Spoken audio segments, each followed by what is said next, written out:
तो भोग से बड़ा क्या है? लोग जनरली भक्ति छोड़ के क्यों जाते हैं बताओ? भोग के कारण जाते हैं। भोगी व्यक्ति भी आता रहता है, आ जाता है ना फिर भी वो, मतलब चलो भोग करके फिर वो भोग से क्या होता है कि भोग करेगा उससे परेशानी आती है। भोग से क्या ना, भोग से फ्रस्ट्रेशन आती है व्यक्ति को, भोग से दुख आते हैं, फिर आ जाएगा दुखी होके। कब तक भोग करेगा? भोग की भी भगवान ने अच्छा कर रखा है, भोग की लिमिटेशन दे रखी है इस संसार में ना। भोग कर करके परेशान हो जाता है आदमी, भोग करने से रिपल्सन आती है। भोग और त्याग है ना, भोग के बाद अपने आप त्याग आता है, जब त्याग आएगा तो फिर आ जाएगा भक्ति में। भोग के कारण व्यक्ति कंटिन्यूस भक्ति नहीं कर पाता, लगातार नित्य नहीं होती उससे। भोग में ही समस्या है, भोग करेगा और भोग के कारण भाग जाएगा, फिर वो भोग करके परेशान होएगा, फिर आ जाएगा। तो भोगी लोग आते रहते हैं, जाते रहते हैं। लेकिन असली कारण क्या है जो भक्ति में से लोग भाग जाते हैं? आप बताओ। भोग का मैंने निपटा दिया, भोगी को ज्यादा समस्या नहीं है।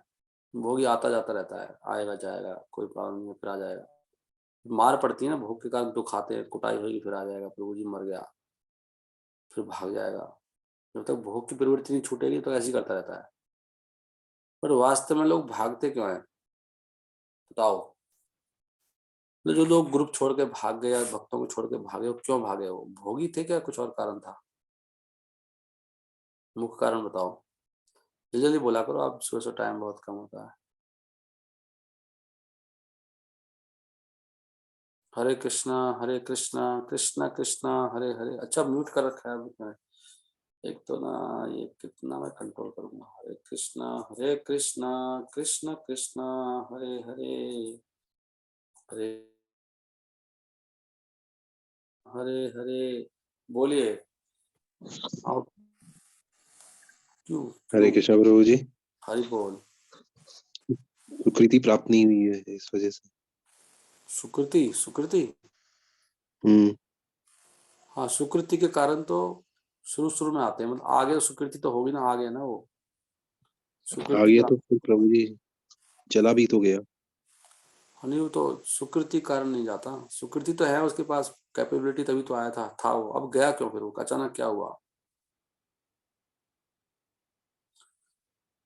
बताओ सोच के। इसलिए कह रहा हूँ कि आप में से कौन कौन रुकेंगे कितने साल तक, इसलिए अभी बता रहा हूँ क्यों जाओगे आप। कौन जाएगा, कौन रुकेगा, कौन बचेगा? ये फिलॉसफी बहुत क्लियर होनी चाहिए ना। ये फिलॉसफी क्लियर नहीं होती ना, ये सब ये तो हरे नाना। कृष्णा प्रभु। हाँ जी। प्रभु जी, एक तो दासत्व की भावना नहीं है, अपने आप को हम स्वामी समझते हैं, ईगो हमारी हर्ट होती है।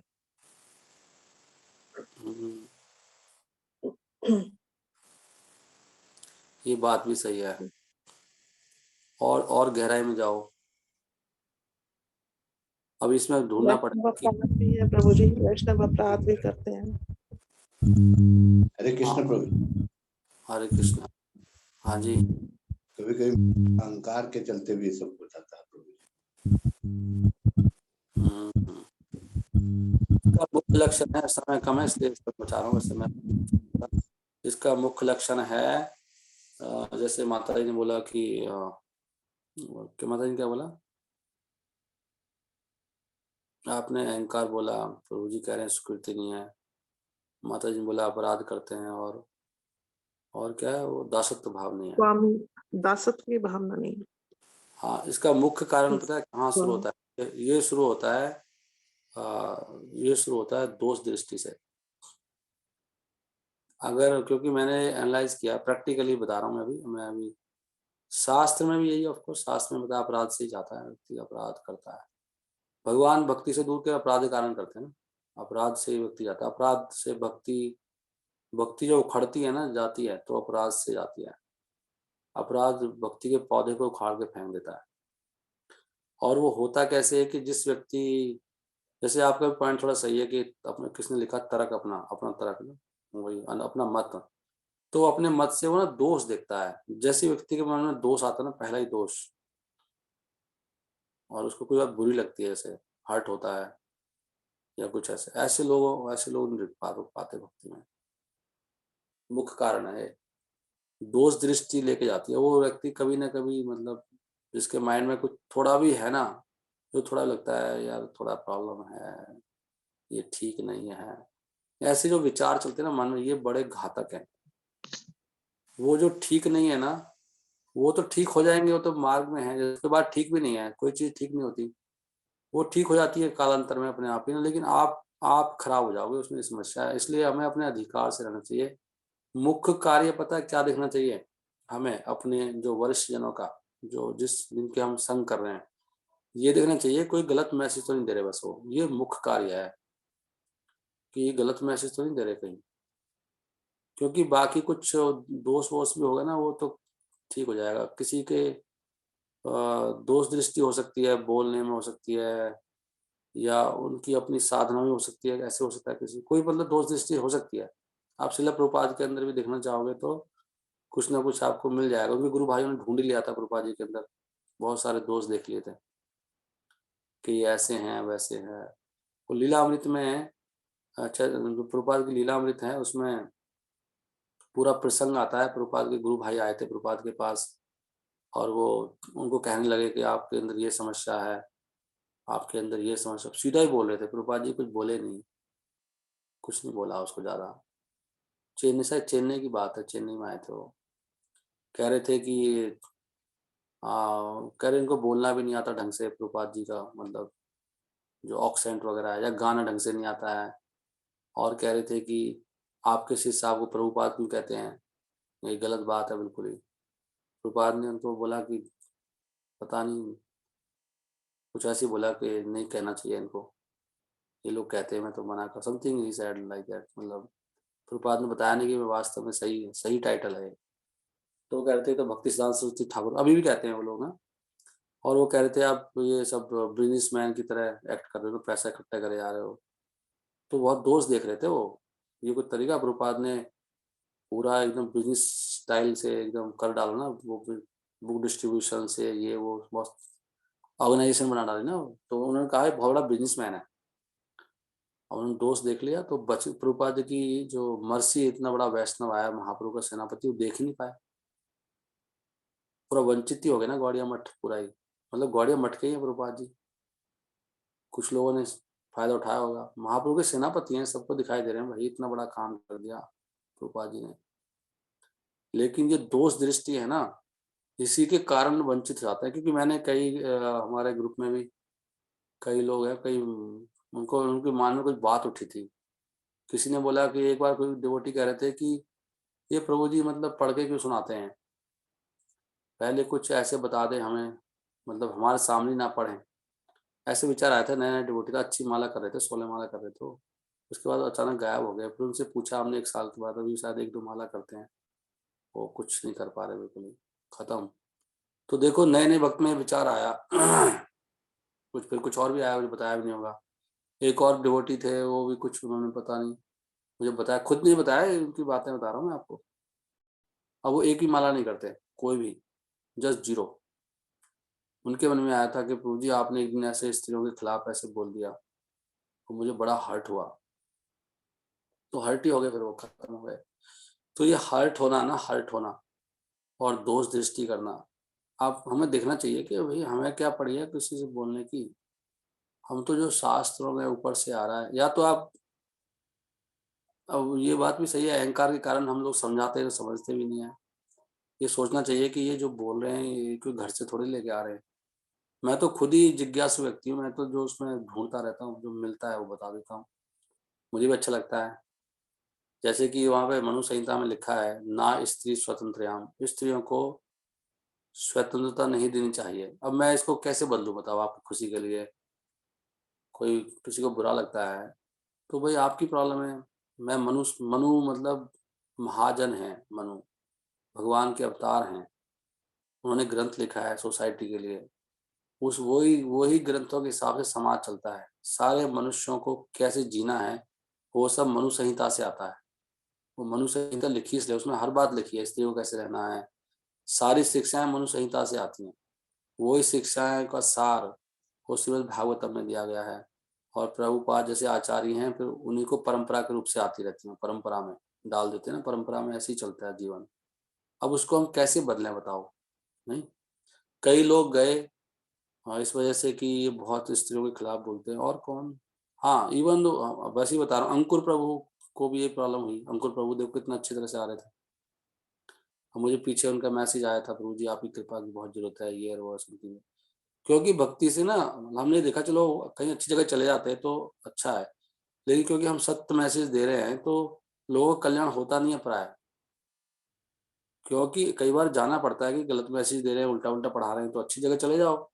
लेकिन इतना सत्य चीज हम देने का प्रयास कर रहे हैं, खुद सीख रहे हैं, तो जनरली मैंने देखा किसी को कोई अच्छी जगह नहीं गया नहीं, और उनको भी ये दिक्कत आई, कह रहे हैं वो कोई उनको मिल गए डिवोटी, है ना, वहां पर ऑस्ट्रेलिया में, और वो कुछ ऐसे बोलते नहीं है, तो उनको बड़ा प्रभावित हुआ कि भाई ये तो कुछ कहते ही नहीं है, मीठा मीठा बोलते हैं और कथाएं सुनाते हैं भगवान की, ना किसी स्त्री की बुराई करते हैं, ना किसी में भेद करते हैं, ये गलत बोल रहा है। हमारे यहाँ तो बोलते रहते हैं ना, ऐसे किसी से मत सुनो। तो उनके मन में ये बात आ गई कि भाई ऐसे मतलब किसी के बारे में क्यों बोल रहे हैं, हम भेदभाव क्यों कर रहे हैं, ये अच्छा है ये बुरा है। तो ये तो हमारा सिद्धांत ही है, हम प्रचार का मतलब ही है ये बताना, ये गलत है ये सही है, ऐसे कैसे प्रचार होगा। तो लेकिन ऐसे मीठा मीठा तो लगेगा कुछ समय, लेकिन बाद में कुछ सीखने को नहीं मिलेगा और कोई भक्ति बढ़ेगी नहीं। पूरा पूरा भगवान ही कह रहे हैं ये दुष्ट है, ये असुरों के गुण हैं, भगवान असुरों को मार रहे हैं, उसको गाली दे रहे हैं भगवान। कौन आया था, मुचकंद, सॉरी क्या बोल रहा हूँ, ये कालियावन को, कालियावन को भगवान ने कितनी कितनी गाली दी है, काला सांप और ये वो क्या क्या बोल रहे हैं। तो प्रभुपाद ने बोला है, जो ब्लैक स्नेक, अपने गुरु भाई को, तो हमें अच्छा नहीं बनना। ये भक्ति का मतलब वो है ना, ये पुण्य कर्म, मतलब सुख, वो सज्जन पुरुष नहीं बनना हमको समाज के लिए। हमें सत्य बताना है, हमें इन दिखाना हम बहुत मीठे हैं, किसी की बुराई नहीं करते। हम बुराई व्यक्ति की नहीं करते, हम गलत सिद्धांत ही करते हैं। तो गलत सिद्धांत, वैसे तो हम किसी के बारे में नहीं बोलते ना, वो कि उसके अंदर ये प्रॉब्लम है वो प्रॉब्लम नहीं, सिद्धांत तो बोलना पड़ेगा, ये तो मुख्य काम है, ये सबसे बड़ी सेवा है। अगर अगर आचार्य नहीं बताएंगे क्या सही है क्या गलत है, वो आया ही क्यों है। वो मीठा मीठा बोलने वाला तो बहुत है यहाँ पर, सही बात बताना चाहिए ना, कितना गड़बड़ हो रहा है। अभी एजुकेशन लेना नहीं चाह रहे आप, तो जैसे ही दोष दृष्टि आती है ना ये, और फिर क्लियर क्लियर नहीं करते, फिर अहंकार के कारण समझता नहीं है व्यक्ति। सबसे बड़ी बात यह है कि हम इतने अहंकारी हैं कि कोई समझाना चाहे तो अपनी उस पर अपने तर्क पे लगे रहते हैं। हमें नम्र होना चाहिए, सही कह रहे हैं, ये मेरे दिमाग में गलत बात फंसी हुई है। हम प्राथमिकता अपनी बुद्धि को देते हैं और उसके कारण फिर समझते नहीं है, समझाने के बाद भी।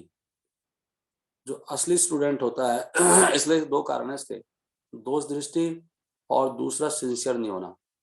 दोष दृष्टि आ सकती है, मेरे अंदर भी आ सकती है कि भाई दोष आ गया, क्योंकि हमें आदत पड़ी है दोष देखने की सबको। कल आया था ना, उसमें हमने पढ़ा था चैतन्य चरितमृत में कि निंदन्ति पामरा, ऐसा शब्द आया था ना उसमें। जो निंदा करता है पापी है। निंदा निंदा में और सही गलत बताने में फर्क है। निंदा जो व्यक्ति करता है वो ईर्ष्या से करता है। आप कहोगे आप रोज निंदा कर रहे हो, निंदा कर रहे हैं एक तो कल्याण की भावना से कि भाई गलत मैसेज जा रहा है, सोसाइटी गुमराह हो रही है, ये निंदा में नहीं आती, ये कल्याण में आती है। जैसे प्रभुपाद जी कहते हैं मायावादी या rascals, fools and rascals. Prabhupada ji के तो भागवतम में 1000 जगह लिखा है फूल्स एंड रास्कल्स। ऐसे किसी आचार्य ने लिखा नहीं होगा इतना अच्छे से, प्रभुपाद जी बोला करते थे। लेकिन प्रभुपाद जी के मन में ये निंदा ईर्ष्या की भावना नहीं है, प्रभुपाद जी के मन में ये दया की भावना है, दया की भावना से बोल रहे हैं। तो जब निंदा व्यक्ति करता है तो वो अननेसेसरी करता है, ईर्ष्या की भावना से चिढ़ के, और वो सही बात भी नहीं मानता है और उसकी सही बात को भी तारीफ नहीं करेगा, उसको बोलते हैं निंदा। इसलिए इसको निंदा नहीं मानना चाहिए कि निंदा क्यों कर रहे हो आप। निंदा नहीं, पहले तो सुनो निंदा है क्या।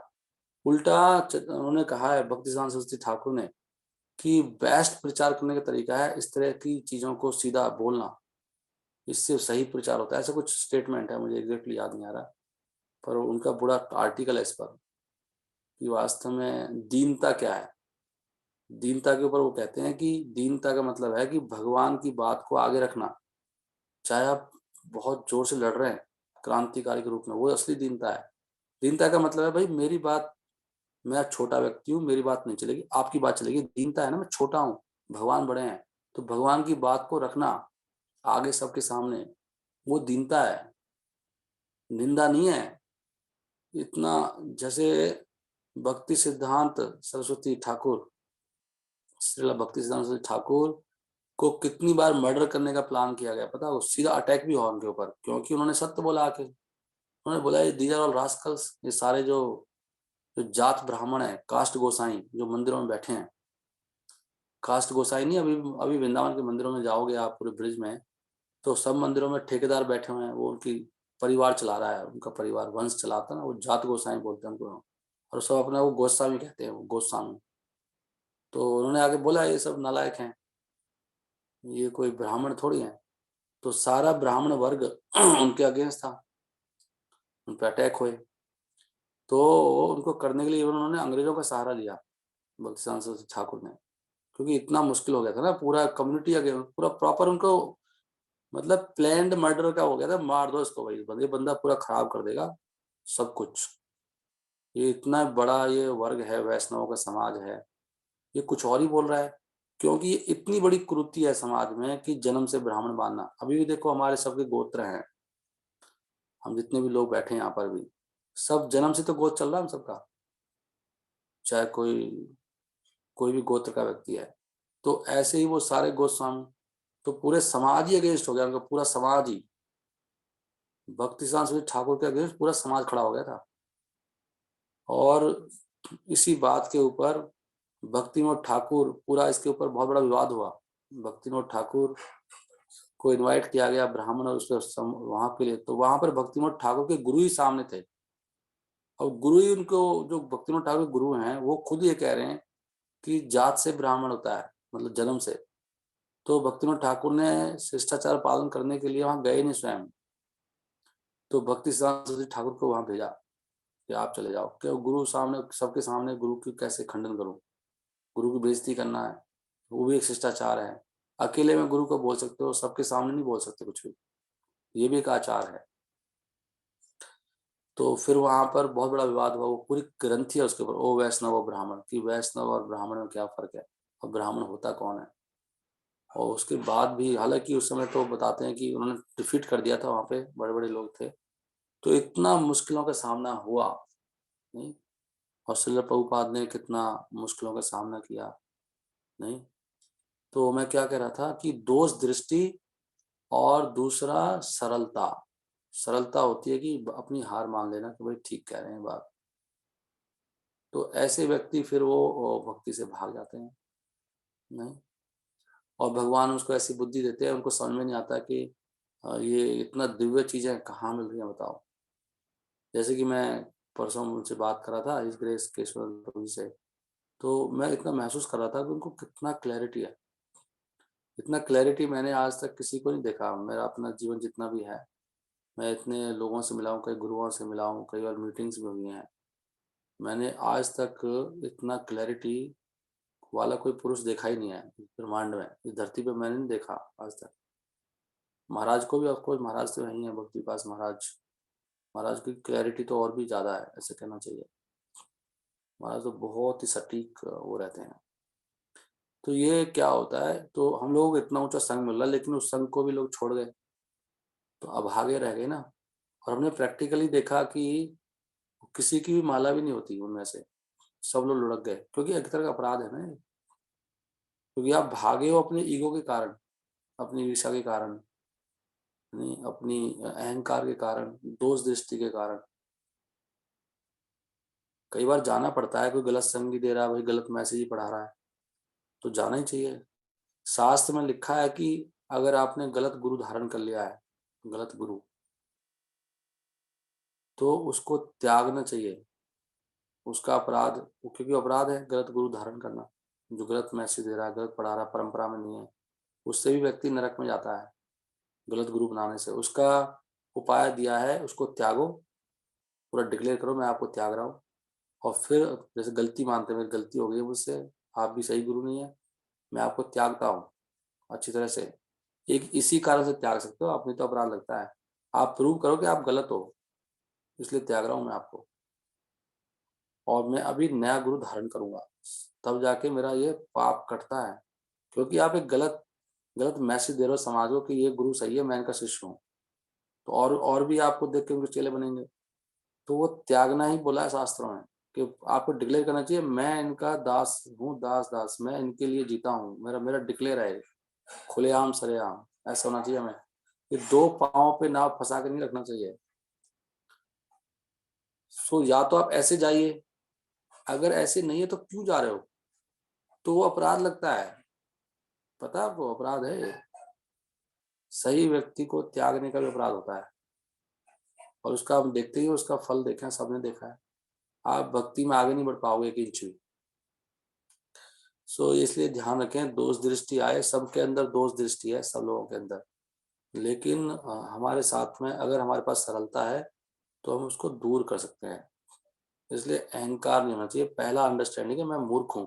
अगर आप ये बात नहीं मानोगे ना कि मैं मूर्ख हूँ, तो आप कभी समझ नहीं पाओगे, क्योंकि आप सुनने के बाद भी अपनी बात को ही धारण करके रहोगे कि नहीं नहीं मैं ही ठीक हूँ, ये मेरे बेवकूफ़ बना रहे हैं, ऐसा लगेगा आपको। इसलिए हमें समझना चाहिए भाई मैं मूर्ख व्यक्ति हूँ, मुझे कुछ का कुछ दिखाई दे रहा है। कल हमने अच्छा पढ़ा था ना चीज के 4 दोष होते हैं, कल आप सब लोग नहीं थे कथा में, सुबह कल दिन में। एकादशी को मेरी सबसे रिक्वेस्ट है, अपने समय को बचा के रखा करो। एक दिन में कोई देखो मर जाता है, कोई फंक्शन होता है, हम कहीं जाते हैं, तब भी तो हम सब कुछ छोड़ के जाते हैं। तो है ना, बुद्धि लगानी चाहिए कि भाई ठीक है, अभी अभी ऐसी किसी की मृत्यु हो गई, हम गए थे वहां पर अभी, तो पूरा दिन ही चला गया हमारा वहां पर, उन्होंने इतना लेट कर दिया संस्कार करने में। पूरा शाम रात को मैं 8 बजे शायद घर पहुंचा, पता नहीं शायद 8 बजे पहुंचा था घर, और दोपहर को हम लोग वहां पर 12 बजे पहुंचने का प्रयास था, तो 11:30 बजे सब करीब निकल गए थे। तो क्या करोगे आप, तो उसमें भी तो हम समय लगाते हैं, और बहुत सारे लोग आए थे वहां पर रोने के लिए। तो कम से कम एकादशी के लिए समय निकालना चाहिए। आप कोई भक्त थे ही नहीं कल, हमने कितने घंटे कथा की, तो फिर कैसे भगवान मिलेंगे, पता नहीं, मेरा दिमाग वो हो गया, क्या कर रहा था मैं। हाँ, वो 4 दोस्त बता रहा था मैं, कल की कथा में आया था। तो 4 दोस्त में हमें कुछ का कुछ दिखाई देता है, ये बात हमें स्वीकार करनी चाहिए सबको। मैं सबको बोल रहा हूँ जो भी ग्रुप में अभी सुन रहे हैं, आप में से हम में से किसी को भी नहीं सोचना चाहिए कि मेरे अंदर ये चारों दोस्त नहीं है। अगर आप सोच रहे हो तो बहुत बड़ी माया में हो, फिर आप माया से निकलने का कोई चांस नहीं है। मैं गलती करता हूँ, मुझे कुछ का कुछ दिखता है, कुछ का कुछ सुनता है, इसलिए अपनी आंखों पर भी विश्वास मत करो और कानों पर भी। गुरु की आंखों से देखो, शास्त्रों की आंखों से देखो। शास्त्र चक्षु, भगवान कहते हैं गीता में, पश्यन्ति ज्ञान चक्षुषा विमूढ़ा न पश्यन्ति। कौन बताया, कौन श्लोक बताओगे। भगवान करे मूर्ख व्यक्ति देख नहीं सकता। कैसे देखना चाहिए, पश्यन्ति ज्ञान चक्षुषा, शास्त्र की आंखों से। एक जगह आता है शास्त्र चक्षुषा। तो अपनी आंखों पर, इंद्रियों पर विश्वास मत करो, उसको बोलते हैं प्रमादहा, भ्रम प्रमादा, विप्रलिप्सा और कर्णा पाठव। आर्ष विज्ञ आर्ष वाक्य विज्ञ, आर्ष विज्ञ वाक्य ना ही यही दोष सब। जो उन्नत मुक्त पुरुष है उनमें ये दोष नहीं होते चारों। हमारी इंद्रियां क्या है, कुछ ना कुछ देखती है, इम्परफेक्ट इंद्रियां हमारी नहीं, और हम सबके अंदर चीटिंग प्रोपेंसिटी, ये भी हमको मानना चाहिए। हमें ये भी नहीं पता, ये माता जी का माइक खुल गया, हमें ये भी नहीं पता कि हम लोग चीट करते हैं। कल मैं ये बात दोबारा रिपीट कर रहा हूँ, बात को रिपीट कर रहा हूँ अभी, क्योंकि कल आप लोग नहीं थे। हमें ये भी नहीं पता कि भाई मैं धोखा देता हूँ आपको। मैं बोलूँगा ना प्रभु जी आप धोखा दे रहे हैं, तो आप नहीं प्रभु जी आप मेरे को ऐसे बोल रहे हो, मान लेना जरूर सही कह रहे हो, धोखा दे दिया होगा, मुझे पता भी नहीं लग रहा है कि मैं धोखा दे रहा हूँ आपको।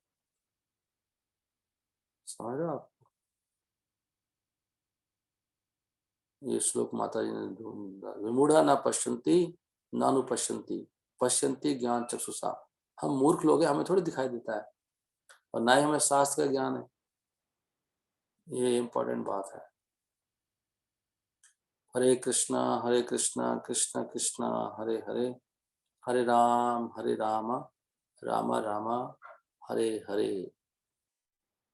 जैसे कई बार ना हम लोग कुछ चीज रख देते हैं, चाबी कहीं रख के भूल जाते हैं ना, याद है आपको, पता है आपको, फिर याद कहाँ रख दी पता नहीं, कहाँ छोड़ दी, ध्यान में वहां गया था वहां गया था। ऐसे ही हमें पता नहीं लगता, हम कब कब में चीट कर जाते हैं, हमें खुद ही पता नहीं होता कि मैं चीट कर रहा हूँ। इस बात को समझ, ये बात थोड़ी गहराई है, थोड़ी सूक्ष्म बात है। मुझे नहीं पता, मैं मतलब मुझे खुद ही नहीं पता कि मैं झूठ बोलता हूँ, मैं क्या करूँ? मुझे कोई बोलेगा प्रभु जी आप झूठ बोलते हो, पर हो सकता है मगर नहीं, क्या बात कर रहे हो, मैं झूठ बोलता हूँ? हाँ, हाँ, लेकिन मुझे पता ही नहीं है, मैं क्या करूँ? तो हमारी ये स्थिति है अभी, हम धोखेबाज भी हैं, हम झूठ भी बोलते हैं और हम मोहित हैं, हमें कुछ ना कुछ दिखाई दे रहा है, हम गलती करते हैं, लेकिन हमें पता भी नहीं है। ये एक बहुत गहरा पॉइंट है। कई बार हमें पता ही नहीं होता कि मैं गलती कर रहा हूँ। ये तो खैर कॉमन सी बात है, जो लोग भी गलती कर रहे हैं उनको पता थोड़ी है वो गलती कर रहे हैं, तभी तो लड़ते रहते हैं वो। मेरी क्या गलती है इसमें? है ना, लड़ाई हो रही है भाई, आप ही गलती है, वो तो समझ में नहीं आ रहा, तो वो तो है ही है, गलती तो समझ में आती नहीं खैर हमें, और हमें दिखता भी कुछ का कुछ है, ये बड़ी समस्या है। वो उसका क्या करोगे, हमें कुछ दिखाई दे रहा साफ साफ। ये मैंने कई बार प्रैक्टिकल करके देखा है, प्रैक्टिकल करके। एक व्यक्ति कह रहा है जी मैंने सुना था, मैंने तो ऐसे कहा ही नहीं। तो मैंने उसको प्रूफ दिया भाई मुझे जो आप कह रहे हो ना मैंने कहा है, मुझे उसका ज्ञान ही नहीं है, मैं कह सकता हूँ उस बात को, मुझे उसका ज्ञान ही नहीं है जो आप कह रहे हो। नहीं प्रभु जी आपने बोला था, मैंने कैसे बोल दिया? नहीं आपने क्लास में बोला था। फिर वो पूछा क्या बोला था, क्या बोला था, क्या बोला था? वो मैं तो वो कह रहा था भाई तुम कहाँ से क्या समझ गए, और उसको उसकी इंद्रियां इतनी इम्परफेक्ट है, वो कुछ से कुछ सुन रहा है वो। हम सुनते कुछ हैं, समझते कुछ हैं। तो हमारी ये दशा है, इस दशा से निकलने के लिए जरूरी है हम लोग थोड़े से दीन बन जाएं। वो मान लें प्रभु जी मैं बिल्कुल गया गुजरा हूँ, ना मुझे ढंग से सुनता है, ना दिखाई देता है, ना समझ में आता है, ना मुझे पता है कि मेरे अंदर क्या समस्या है। ऐसा व्यक्ति आगे बढ़ जाएगा। जब तक आप ऐसे नहीं मानोगे ना, आप कोई भी आपका पत्ता कट सकता है। ये पॉइंट है बस कहने का। हरे कृष्णा कृष्णा कृष्णा हरे हरे, हरे राम राम राम हरे हरे। तो ये श्लोक देख लिया आपने, ये 15.10 का श्लोक है। उत्क्रामंतम सितम वापि भुंजान वा गुणान्वितम विमूढ़ान पश्यन्ति पश्यन्ति ज्ञान चक्षुषा। कोई देख नहीं पाता कैसे आत्मा मतलब जाती है, कैसे शरीर में रहती है, कैसे शरीर से निकलती है, कैसे दूसरे शरीर में घुस जाती है, कोई देख नहीं पाता। कौन देख पाता है? तो इसलिए कह रहे हैं मूर्ख जो है वो देख नहीं पाता। जैसे आपको दिखाई नहीं दे रही किसी को भी हम आत्मा है, जैसे सब लोग बात कर रहे हैं कि मैं, मेरे शरीर की रिक्वायरमेंट है, नहीं मेरे शरीर की नीड है जी, है ठीक है जी, पर आपकी कुछ शरीर की नीड तो है लेकिन उसको अपनी आत्मा की नीड नहीं पता, नहीं? तो आत्मा के बारे में कुछ ज्ञान नहीं है आत्माओं में, सब शरीर के बारे में बात करे जा रहे हैं। तो हम लोग अंधे हैं ना सब। वो तो उस सेंस से बात चले, नॉर्मल चीजें भी हमें उल्टी पुल्टी समझ में आती हैं, हम सबको भूत चढ़ा हुआ है। सो ये इंपॉर्टेंट मैसेज है आज का जो हम बात कर रहे हैं, इसको ध्यान रखो कि मूर्ख बन के रहो और कभी भी किसी बात को बुरा मत समझो और उनकी बात पे विश्वास करो जो कह रहे हैं आपसे। हमसे ज्यादा जानते हैं हमारे गुरुजन। मुझे एक बार प्रभु जी ने बोला था, 1-2 साल पुरानी बात है, मैं प्रभु जी से कुछ टॉपिक पे बात कर रहा था। प्रभु जी कह रहे थे कि सुनीता जी अभी ना आप हमारे सामने बच्चे हो। प्रभु जी मुझे जैसे डायरेक्टली बोला उन्होंने मुझे ना ऐसे। तो प्रभु जी मतलब अब वो अपने सेंस से बोलो, कह रहे अभी क्या बातें कर रहा है वो, हम लोग पता नहीं क्या क्या देख लिया क्या करते हैं अभी अभी चाहे कुछ भी हो, आप हमारे साथ बच्चे हो। अभी काफी लंबी बात चल रही थी प्रभु के साथ। तो हमें मानना चाहिए हाँ सही कह रहे हैं, क्योंकि हम कई बार समझ में नहीं पाते ना वो किस लेवल पे है, क्या बात सोच रहे हैं, मैं क्या सोच रहा हूँ अभी। चाहे आप कितने बड़े हो लेकिन हो हमारे हमारे सामने बच्चे ही हो अभी। ये बात इसलिए मान लेना चाहिए कि वो हम समझ नहीं सकते ना। इसलिए कितना अच्छा बोला ना, वैष्णव क्रिया मुद्रा विज्ञान बुझाए। वैष्णवों की क्रियाएं और मुद्राएं आप कोई विद्वान पुरुष भी नहीं समझ सकता। वैष्णव क्रिया मुद्रा विज्ञान ना बुझाए, देखो कितनी बड़ी बात बोली है कि जो विद्वान है ना, विद्वान है। आप तो विद्वान नहीं हो भी, विद्वान थोड़ी है हम लोग को भी। विद्वान का मतलब होता है जिसको सब कुछ पता है, सारे शास्त्रों का ज्ञान है। वैसा व्यक्ति भी वैष्णव की क्रियाओं को और उनके हाव भाव को नहीं समझ सकता, और आप समझ के कमेंट कर रहे हो, तो फिर आप मूर्ख हो। नहीं, जब विद्वान नहीं समझ पा रहा तो आप तो वैसे ही मूर्ख हो, आप कैसे समझोगे? इसलिए कभी भी वैष्णवों वो दोष दृष्टि नहीं रखनी चाहिए अननेसेसरी। और अगर कुछ आ ही रहा है तो फिर जो सीनियर वैष्णवाज हैं, गुरुजन हैं, उनसे पूछना चाहिए कि गुरुजन ऐसे हमें लग रहा है, क्या करें।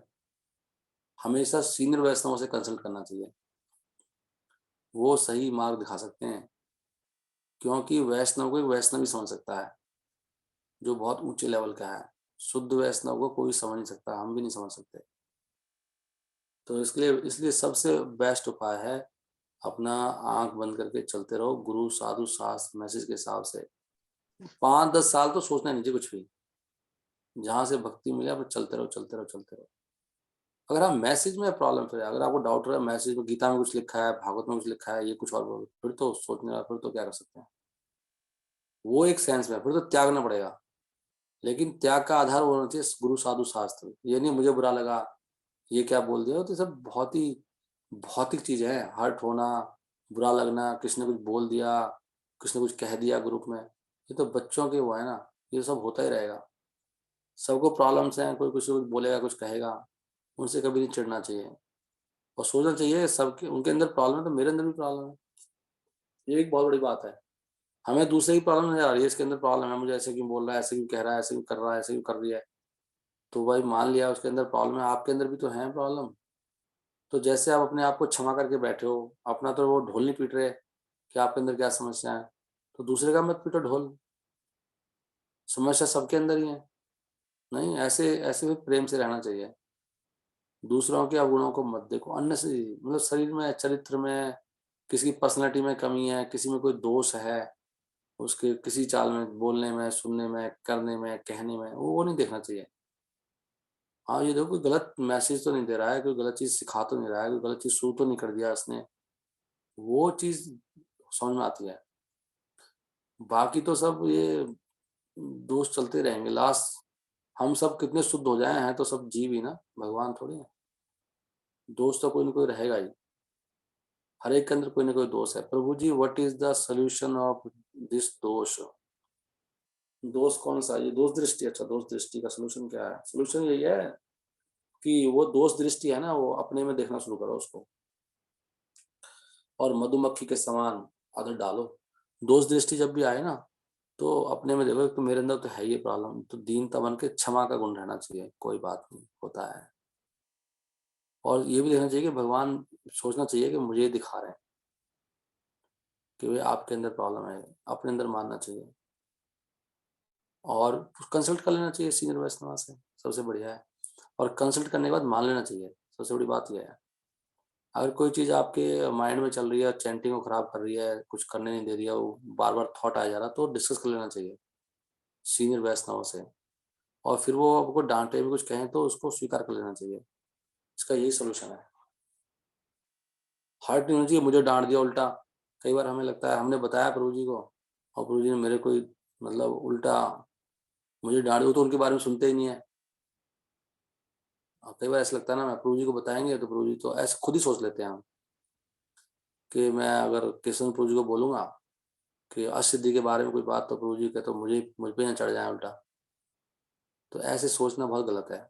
चढ़ जाए तो हो सकता है बढ़िया है, वो आपको समझना चाहिए मुझ पे चढ़ रहे हैं तो अच्छा ही है, मेरे अंदर ही प्रॉब्लम है, फिर मानना चाहिए। फिर नहीं तो फिर सरेंडर कहाँ है, दीनता कहाँ है फिर? तो जब भी अगर कोई दोस्त दिखाई दे रहा है तो आपको तंग कर रहा है, बार बार दिमाग उसी में जा रहा है आपका, कि आपको एक व्यक्ति से थोड़ा सा वो एक धारणा बन गई है किसी के बारे में। हाँ, एक और खास बात, किसी के बारे में धारणा बनाओ, ये ऐसा है, ये नहीं करना चाहिए, ये इससे इससे आपकी भक्ति खराब हो जाएगी। अरे ये ऐसा ही है, ये प्रभु जी ऐसे ही हैं। नहीं, वो भक्ति कर रहे हैं ना, वो ऐसे नहीं रहेंगे ना, क्षिप्रम भक्ति धर्मात्मा, क्या पता कल को बदल जाए वो। भगवान ही कह रहे हैं बहुत जल्दी धर्मात्मा हो जाएगा वो भक्ति के मार्ग पर। इसलिए धारणा हो तो प्रॉब्लम है, लेकिन खत्म हो जाएगी, खत्म हो रही है। और इसलिए उसको मन में रख के उसके प्रति, उसके आधार पे कुछ बिहेव नहीं करना चाहिए उस प्रकार से कि ऐसे हैं तो हम ऐसे करेंगे। उसको दूर रखना चाहिए, मन में नहीं रखना चाहिए। किसी को कोई बात बताई तो उसको लेके बैठ जाए मन में, और उसके आधार पर उसके साथ व्यवहार कर रहे हैं, वो बहुत गलत है। उसको मन में मत रखो, दोस्त दिखाई भी दे रहा है, प्रॉब्लम हो भी सकती है, नहीं भी हो। और सबसे बड़ी बात है, मैं तो नहीं करेक्ट करने वाला उसको, जो करेक्ट करने वाले करेक्ट करेंगे, उसको आप क्यों चिंता कर रहे हो? नहीं, हर एक के ऊपर कोई बैठा हुआ है ना, तो आपका तो करेक्ट करने का है नहीं ठेका, आप तो अपने आप को करेक्ट करो। ज़्यादा दिक्कत हो रही है, आपको लग रहा है तो बता दो उसी में व्यवस्था में। फिर जैसे वो बताएं ऐसे स्वीकार नहीं, अरे प्रभु सुनते नहीं है, कोई फायदा नहीं बताने का, उल्टा मेरे पे बरस पड़ेंगे। ये बहुत गलत सोच है। इसका मतलब आप दोष दृष्टि आपकी वहां तो है, इनके अंदर भी है आपकी दोष दृष्टि, कुछ नहीं हो सकता यहाँ पे, कोई फायदा नहीं है। बहुत गलत है, बहुत ही गलत अंडरस्टैंडिंग है। तो आप कह रहे हो पागल है, मतलब वो मूर्ख है, वो बायस्ड है, वो पक्षपात करते हैं, आप ये कहना चाह रहे हो। सो ये सब बातें हैं, मेनली हमारे अंदर दोष होता है, सबसे बड़ी बात है, और हमें अपने आप को ठीक करना है। हम ठीक हो जाएंगे तो वैसे ही सब ठीक हो जाएंगे। अभी देखो जो उत्तम अधिकारी होता है, वो तो किसी के अंदर दोष देखता है नहीं, वो कहता है सबसे नालायक मैं ही हूँ। ये सबसे उत्तम भक्त की लक्षण है। वही भक्त फिर नीचे आके थोड़ा छटनी करता है, क्या सही है क्या गलत है, तब प्रचार करता है। तो अल्टीमेटली तो हमारी प्रॉब्लम है सारी। जिसको भी जो भी हर्ट हो रहा है ना, व्यक्ति परेशान हो रहा है, वो खुद ही उसका कारण है, कोई उसका कारण नहीं है। उसकी ईगो बहुत ज्यादा है, और वो बहुत बड़ा अहंकार में है, अज्ञान में है, और उसके अंदर ना वो मक्खी जैसा हो चुका है। ओके, सो ये आपको बचा के रखेंगे ये बातें। हरे कृष्णा कृष्ण कृष्ण हरे हरे, हरे राम राम राम हरे हरे। ठीक है, मुझे वैसे तो आज भगवान की लीला पढ़ी नहीं मैंने, अब क्या करूँ मैं, 5:36 हो गए। आप पढ़ लेना, शायद मैं फिर अभी 8 से 9 बजे क्लास करूँगा, 8 साढ़े 8 बजे के बाद वो रहा। प्रणाम ठीक है, प्रभु जी। हाँ जी बताओ। प्रभु जी, कई बार परिस्थितियां ऐसी होती हैं, मानो खुद बीमार हो गया हो या फिर घर की कोई परिस्थिति है, तो उससे भी तो भक्ति रुक जाती है कई बार ही, तो उसको कैसे समझेंगे? चलो वो तो शुरू हो जाएगी ना माता जी, अच्छा, वो तो कोई थोड़ी बहुत देर के लिए कुछ हो गया नहीं, ठीक। बीमार है तो कैसे भक्ति भक्ति क्यों रुकेगी उसमें? मतलब कोई परिस्थिति, मानो कोई और दूसरी परिस्थिति हो जाती है, परिवार जैसे बड़ा होता है, कई बार परिवार में कोई परिस्थितियां हो जाती हैं। वो तो आप गाइडेंस ले सकते हैं, हर जगह सोल्यूशन है। भक्ति रुकती नहीं है वैसे किसी भी कारण से। भक्ति भक्ति जब भी रुकती है ना, उसको हम ही रोकते हैं अपने इन्हीं अनर्थों के कारण ना, अपराधों के कारण। वैष्णव अपराध ही मेन कारण है भक्ति का, द्वेष दोष दृष्टि ईर्ष्या करना। बाकी कोई परिस्थितियों से भक्ति रुक नहीं सकती, वो तो हमारे पास पूरी गाइडेंस नहीं होती है। भक्ति के बारे में कहा ना, अहत्व की है ना भक्ति। भक्ति का कोई कॉज नहीं है कि भक्ति इस कंडीशन में होती है, भक्ति हर कंडीशन में हो सकती है। भक्ति ये तो स्वैराट है ना भक्ति। भक्ति को कोई नहीं रोक सकता, ना कोई कंडीशन, ना कोई स्थिति, ना कोई व्यक्ति। कोई ब्रह्मांड में आज तक पैदा नहीं हुआ भक्ति को रोकने वाला, चाहे वो कोई कितना बड़ा दुष्ट आ जाए। भक्ति जब भी रुकेगी, खुद रोकते हैं हम लोग। तो गाइडेंस ले लो उस समय। ये तो प्रहलाद महाराज के एग्जाम्पल से ये तो दिखाया है कि भक्ति को रोक नहीं सकता ना, भगवान आ जाते हैं ना बीच में। भक्ति के पराधीन है ना भगवान, खड़े होते हैं ना चक्र लेके वहीं पर, कोई रोके कैसे? इसलिए भक्ति जब भी रुकती है, वो खुद रोकते हैं हम लोग। आप जो भी बहाना मारते हैं ना, ये काम पड़ गया, वो सब हमारी अपनी वासना है सब। हर स्थिति में भक्ति कर सकता है व्यक्ति, कैसी भी स्थिति हो चाहे। गाइडेंस ले लो आप, केस टू केस, कि भाई ये स्थिति है क्या करें, तो आपको सोल्यूशन मिल जाएगा वहीं पर। ओके, हरे कृष्णा प्रभु जी। हरे कृष्णा। अगर प्रभु जी जैसे हम जप कर रहे हैं, अगर कोई हमें आवाज दे रहा है बार बार, तो क्या करना चाहिए? ये देखना पड़ेगा ना, कोई अर्जेंसी है तो गुस्सा मत करो, एटलीस्ट उनको जी। एक बार रोक दो, माला बता दो कि कर दो, बता दो, समझा दो प्यार से कि जब कोशिश करो कि जब के समय मत डिस्टर्ब करो। अगर बहुत अर्जेंसी नहीं है तो, बहुत ही अर्जेंसी इमरजेंसी है तो कोई बात नहीं, उस माला को दोबारा कर लो। अगर जी। माला के बीच में कुछ करना पड़ता है ना, उस माला को एक्स्ट्रा माला में ले लेनी चाहिए। चलो हमने फालतू कर लिया, जैसे हमें 10 माला करनी है या 16 माला करनी है, तो उसको माला में मत गिनो आप उस माला को। और फिर उनको बता भी दो कि मैं मतलब बहुत इमरजेंसी में ही डिस्टर्ब करो, तो समझ जाते हैं। अगर आप खुद ही ज़्यादा ध्यान नहीं दोगे तो उनको पता है ये ज़्यादा ध्यान देता नहीं, तो खुद लोग छोड़ देते हैं अपना, समझ जाते हैं माला कर रहा है, आप मत छेड़ो उसको। जी प्रभु जी। नहीं, खुद ही माला करते करते कुछ भी करते रहेंगे, सब लोग कहेंगे करता, माला करते सब काम तो करता है, तभी छेड़ते हैं ना वो लोग भी आके। जी प्रभु जी। ओके, हरे कृष्ण प्रभु जी, दंडवत प्रणाम। धन्यवाद प्रभु जी। जी प्रभु जी। केशवानंद प्रभु जी हमारे रांची में आए थे ना प्रभु जी, आपसे मैंने बात भी हुई थी। हाँ तो वही जब वो अकेले तो उनसे हो रही थी, तो मैंने उन्हें कहा कि मैं प्रभु से दीनदयाल प्रभुदास के साथ जुड़े हो तो बड़े कहे आप दिल्ली से कैसे जुड़ गए फरीदाबाद से उनके साथ यहाँ बड़ी सर प्रभु जुड़ गया।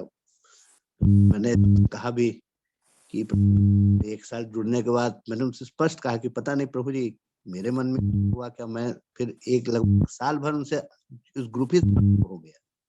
मैंने पूछा क्यों आप अलग अलग हो गए, तो बोला पता नहीं प्रभु जी कुछ हो सकता है हमारे मन में कुछ ऐसी कुछ आ गई होगी, उन्होंने कुछ कहा होगा या मेरे मन में ऐसा कुछ आ गया होगा जो मुझे अच्छा नहीं लगा। उन्होंने कहा आपने उनसे स्पष्ट किया? हम बोले नहीं बात तो नहीं किया, मैं दूसरे भक्तों के थ्रू से बात किया। तो बोले दूसरे भक्तों से आपने क्यों बात किया, आप जिनके साथ जुड़ा था आप उनसे क्यों नहीं बात की, गलत कर दिया।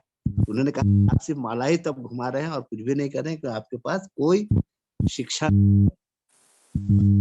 कोई शिक्षा नहीं। तो मैंने उनसे पूछा कि प्रभु जी मेरी बहुत गलती, बोले जुड़े रहिए, कभी डायरेक्ट इनडायरेक्ट कोई मत कीजिए, अगर आपके मन में कुछ हो तो वही डायरेक्ट उन्हीं से बात कीजिए। उनको उठाइएगा तो 3 उंगली आपके तरफ घूम जाएगी इमीडिएट। प्रभु जी आपकी वाणी तो AK-47 की वाणी है।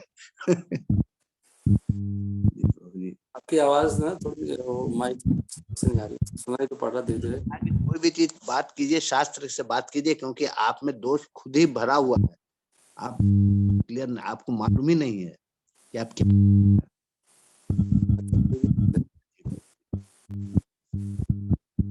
वो तो है, तो समझ आते हैं। बहुत तपस्याएं करी हैं प्रभु जी की, तब प्रभु जी ना बहुत सरल है ना, वो एक्चुअली प्रभु जी के बारे में समझना थोड़ा मुश्किल है। वो वास्तव में असली वैष्णव है, उनकी क्रियाओं को वास्तव में समझना मुश्किल है। मुझे भी समझ नहीं आती प्रभु जी को ना, बहुत लगते बहुत सिंपल है और बोलते भी ऐसे ही हैं, उनमें बनावट नहीं ना बिल्कुल ही। तो प्रभु जी की स्थिति का ना आइडिया लगाना बहुत ऊंची स्थिति पे है प्रभु जी। बहुत तपस्याएं की उन्होंने, हम सोच नहीं सकते इतनी तपस्याएं कर रखी है उन्होंने, बहुत ज्यादा। और पढ़ाई बहुत है, मेहनत भी बहुत करी है और प्रचार भी बहुत किया है। हर तरह से वो निपुण हैं, तभी तो उनको इतनी गहरी गहरी लाइसेंस रहती हैं। और दूसरा ना उनका जो रहन सहन तरीका ऐसा है, वो उनके अंदर नाम मात्र बनावट नहीं है वैष्णवों की जैसे होते हैं, बड़े शासन में बैठ के बोलने का तरीका थोड़ा अलग तरह से, थोड़ी दूरी बना के रखना उनके अंदर ना, उनको पता ही नहीं है ऐसी सब चीजें बनावट बनावट। तो इसलिए लोग ना उनको कई बार ऐसे समझ आते हैं, हम लोग ऐसे ही हैं, ऐसे नहीं है वो। ये जो वेरी बहुत महान वैष्णव हैं केशवानंद प्रभु जी, उनका उनसे फायदा उठाना हर एक के बस की नहीं है। इसलिए ना हम लोगों को भगवान से बहुत धन्यवाद करना चाहिए कि हमारी जिंदगी में ऐसे ऐसे वैष्णव हैं। अगर हम छोटे बन के, क्या लिख दिया प्रभु जी, अगर हम छोटे बन के रहे हैं और एक्सेप्ट कर रहे हैं कि सारे दोस्त हमारे अंदर ही हैं, अंदर हैं, पर फिर भी हमें प्रॉब्लम होती है, तो इसको हम कैसे समझें? हाँ, वो थोड़ा छोटे तो बन के अभी थेरेटिकली मतलब बाह्य रूप से समझ रहे हैं ना, छोटे अंदर से तो अभी नहीं बने ना, अंदर तो अहंकार है ना अभी, तो इसलिए हमें प्रॉब्लम होती है। छोटे तो बन रहे हैं, हम समझ रहे हैं, अभी हम दिमाग से समझ रहे हैं, दिमाग से कि हम छोटे हैं। हाँ सही बात है, तो छोटे ही, हमें आता भी क्या है, लेकिन अंदर तो वो अहंकार भरा पड़ा ना, कचरा हृदय में। तो जो अहंकार फिर हमें वो लड़ने को आता है, अहंकार को चोट लगती है ना, अहंकार को ठेस पहुंचती है। ठेस किसको पहुंचेगी? जो घास के समान है वो तो हवा आएगी तो मुड़ जाएगी, जो खड़ा हुआ है उसको कट जाएगा, गिर जाएगा वो फट के पेड़। तो हमारा जो अहंकार इतना खड़ा हुआ है उसी को चोट लगती है ना, तभी तो हर्ट होता है, तभी बुरा लगता है। बुरा लगने का मतलब ये है, जिसको बुरा लगता है ना, हम सबको बुरा लगता है, मुझे बुरा लगता है, तो वो बुरा लगने का मतलब कि मेरे अंदर अहंकार है। अहंकार को तो बुरा लगता है, बुरा लगेगा क्यों? तो वो जो घास के तिनके के समान है, जिसका अहंकार ही नहीं है, वो घास के ऊपर चढ़ जाओ आप, वो कोई बुरा नहीं लगता। आप हट जाओ फिर वहीं आ जाती हो, ना वो मरती है, ना कुछ बिगड़ता है उसका घास का। वो कुचल दो ना पैर के नीचे घास को, तो कहाँ उसको चोट लगती है। लेकिन थोड़ा सा बड़ा सा पेड़ सा हो, ठीक सा हो, उसके ऊपर पैर रख दो, टूट जाएगा वो, उसको चोट लगती है। तो आपने मान तो लिया हमने कि बाहर से हम ऐसे हैं कि हम छोटे हैं, लेकिन हृदय में तो अभी वही हृदय की सफाई नहीं हुई ना अभी। हृदय की सफाई करेगी चैंटिंग और ये कथाएं भगवान की। तब जब हृदय पूरा साफ हो जाएगा, जिस दिन अहंकार जीरो हो जाएगा, अहंकार शून्य है, अपराध शून्य है, लहो कृष्ण नाम, कृष्ण माता, कृष्ण पिता, कृष्ण धन प्राण। तो जब ऐसे करके भक्ति करेंगे तो फिर वो धीरे धीरे साफ होगा, टाइम लगता है उसमें। लेकिन अगर दिमाग से ही मान लो तो भी काफी लड़ाइयां बच जाती हैं। फालतू बोलेंगे नहीं, सुन लेंगे, सहन कर लेंगे। जब दिमाग से ही मानते लड़ते भी हैं, फिर तो हम बोलते भी हैं, फिर और प्रॉब्लम बढ़ती जाती है। ये भी बहुत अच्छी बात है कि दिमाग से मान लो कि भैया मेरे अंदर ही दोष है, मेरे अंदर ही प्रॉब्लम है, वो भी बहुत अच्छी स्थिति है। ये भी नहीं मानते हम लोग। हम उसमें बहस सुनते ही नहीं है, बोलते रहते हैं, सफाई देने लग जाते हैं। अहंकार के कारण सफाई देते हैं ना हम लोग। अगर आप किसी वरिष्ठ वैष्णव को, वो कुछ आपसे कह रहे हैं और आप शुरू हो गए जी, ये बदतमीजी है। और ये क्या कहते हैं, ये भी अपराध है एक तरह का। सफाई देना, बोलना बिना बात की, सुनाना। हमें लगता नहीं इनको समझ में नहीं आ रहा, ये बोले जा रहे हैं, मेरी बात नहीं सुन रहे, और मेरी बात तो सुन, मैं क्या कह रहा हूँ। आप मूर्ख हो, मतलब उनको सब पता है आप क्या बोलने वाले हो, क्या कहने वाले हो। सुनना चाहिए ध्यान से, जब वो कहें तब बोलना चाहिए।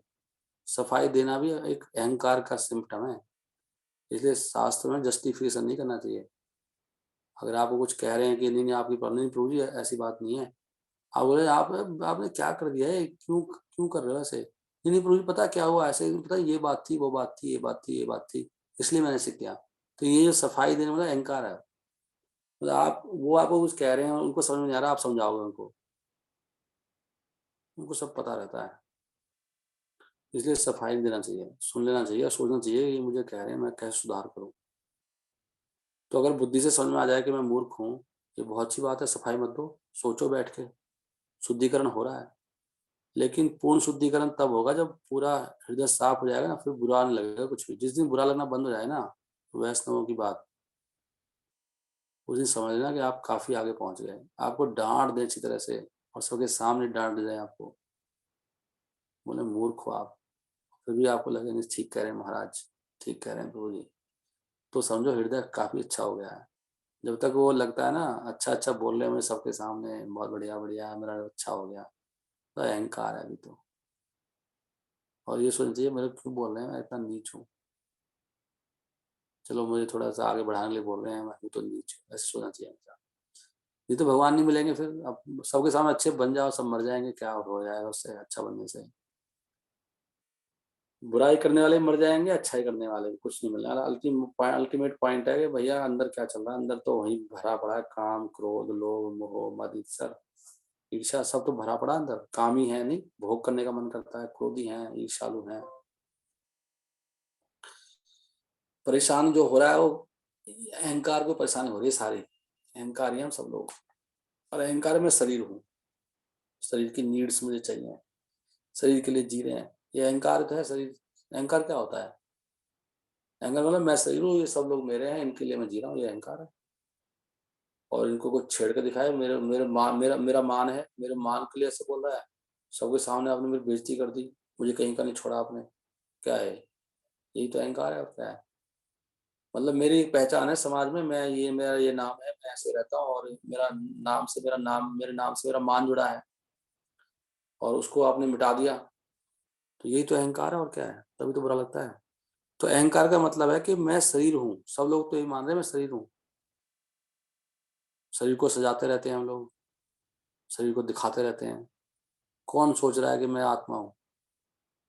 देखो मैं इस बारे में कुछ कृष्ण गुरु को देखा, वो कोई परवाह नहीं करते, उनके बाल बढ़ रहे हैं, दाढ़ी आ रही है, रोजी को प्रभु जी कई बार कथा में दूध कुछ पीते रहते हैं। उनको, क्योंकि वो चीजों से बाहर है ना, कोई मुझे क्या बोल रहा है, क्या सोच रहा है, क्या सोच, डोंट केयर एट ऑल, उनके दिमाग में नहीं ये बात है। वो इम्प्रेस नहीं करते किसी को, जो इम्प्रेस करते हैं वो लोगों कल्याण के भाव सोचते हैं, कल्याण कैसे होगा जगत का। प्रभु जी के मन में ये रहता है मैं कैसे सेवा करूं, पढ़ते भी दूसरों कल्याण के लिए हैं प्रभु जी।